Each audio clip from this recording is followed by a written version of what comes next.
What's up, you guys? Welcome back to Couch Potato. I'm the Couch Potato. Sweet Potato isn't here with me right now, but I'm gonna give you a review for the first Denzel Washington sequel ever in history and niggerdom, just all over the board. The Equalizer 2. This movie. First off, I want to say Denzel Washington movie are gems. Like they're gonna go in the National African American, like whatever museum that they got, they all gonna go in the vault. And I enjoy seeing like Denzel Washington as an action star, like him having these type of choreography and just the type of fight scenes that he's having. I enjoy these because they're good for his age. Like they're not making him look like John Wick.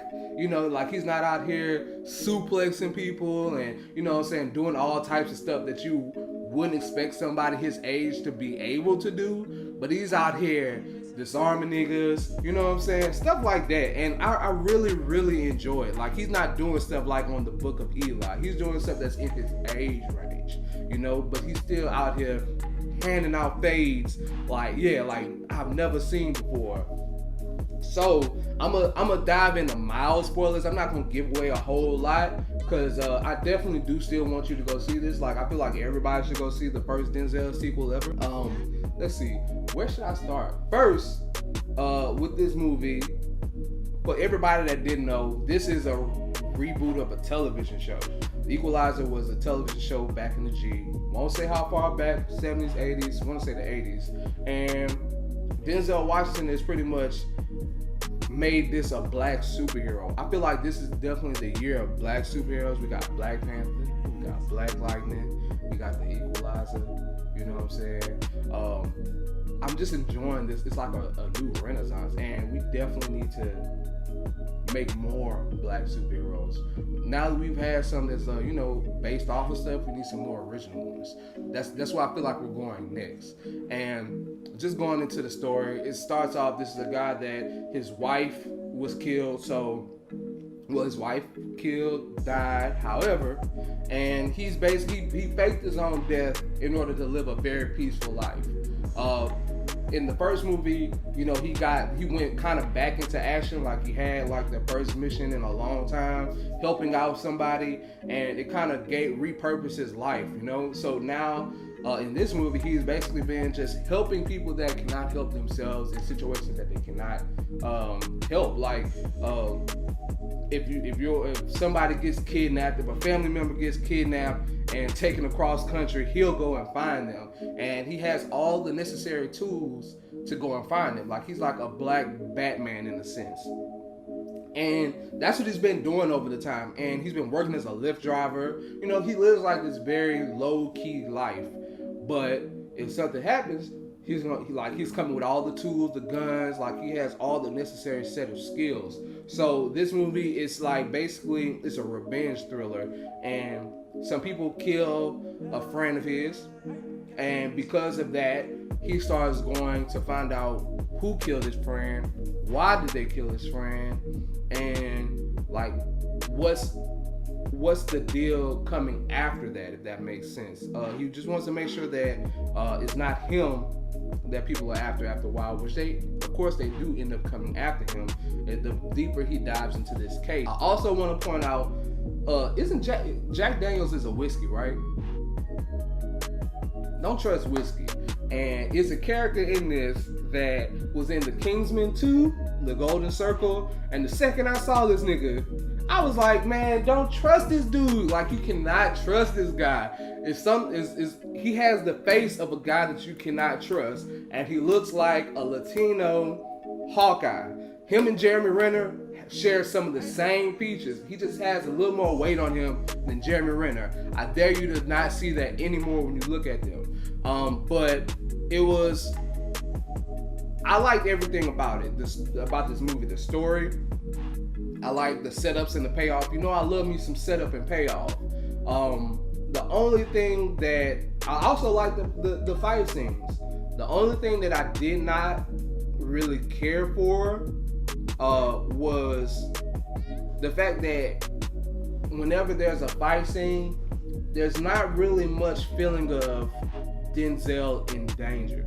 Like you don't really get a feeling that he might lose in a fight. So he's always like that just takes away a little bit of the tension. But that's only in the fight scenes.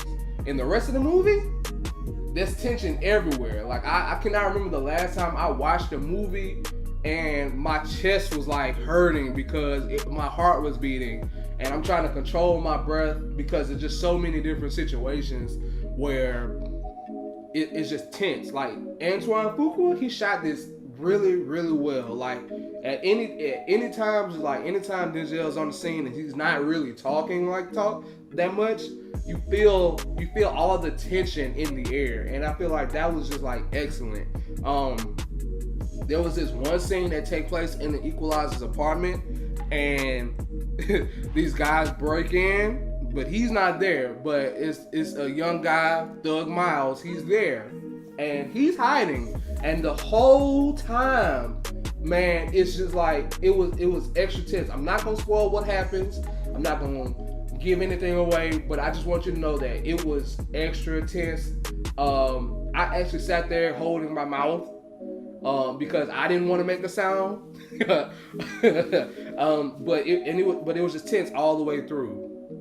And if you're black, I feel like you should see this because, especially if you're black and from the hood, because there's another scene in here where Denzel takes on a trap. Like he goes straight in the trap and he gets Thug Miles out of there. That's as much as I'm gonna say about that. But Thug Miles had a lot of potential, and Denzel becomes his OG in a sense. So when you got an OG, a big homie that knows you have a lot of potential, they want to see that potential, shine, and they don't want you to go back to the streets. So I thought that was a very good, that was a real moment, and the acting in it was really, really well. I feel like it was so tense. Even the white people that was next to me were like, "Oh my God, it's so real in the streets. Like this is how is this real in the streets?" And I didn't want to say anything, but I was like, "Hell yeah!" It was just hilarious. But the acting was real well. And I have one more thing that I don't like, and that's with all movies that's pretty much been lately. And I noticed that the most like Michael Bay movies, after the big third act, it's no real wrap up. Like it's like 3 small 1-minute scenes, and then the movie is just over with. Like, and I hate that so much because it's like it doesn't wrap up. There's no, but I don't like the Michael Bay voiceovers like that do with Optimus Prime at the end of movies and then it's over. I don't like that. It's just like I feel like they could wrap up movies a little bit better after like a long third act. So that's like, yeah, that's something that I really don't like. But I will say this, the third act was very entertaining. It was like some military Home Alone type stuff. And I'm not gonna. It takes place during like a tropical storm, so I felt like the third act set piece was like really. It was very entertaining for it not having to be overly like punchy. So that's how I feel like Antoine Fuqua kind of shined in this movie as well. There's a lot of big good parts about this movie, and it's like the takeaways and the things that I didn't like. I feel like they're very small and they're kind of nitpicky, but I mean those are the things that I don't like. Just a little bit, if you kind of like want a little bit more of a deep dive into what I said about the action and the feeling of him not feeling like there's very much danger, I'm going to link a video from Every Frame of Pain, and it's a little bit about fight scenes with Jackie Chan.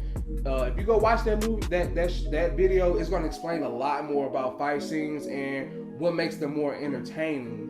And ever since I watched that video, it explained exactly how I felt about fight scenes and stuff like that. So I'm gonna drop a little link or a card above my head from Every Frame of Pain about that video. You go check that out, and I mean, come back and then let me know what you think. And also go see the movie if you haven't. Come back, let me know what you think, and we'll talk about it. If you're bored at work, we can talk about movies all day.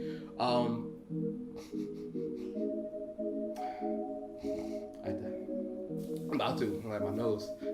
But what did you think about The Equalizer 2? Drop a comment down below. What did you think about this review? Drop me a like if you like this review. If you love my videos, share it with a friend. If you hate my videos, share it with an enemy. I'm the Couch Potato, and be back with you guys for my next review. Also, check out my first sketch, Snap, also known as the Side Nigga Assistance Program. You're probably gonna see a little box, that's gonna lead you to it. One side, it's gonna be on one of these sides. But be back to check in with you guys later. Probably gonna see what movie comes out this weekend. Mission Impossible Fallout. Wanna check that out. So be back with you guys for my review for that.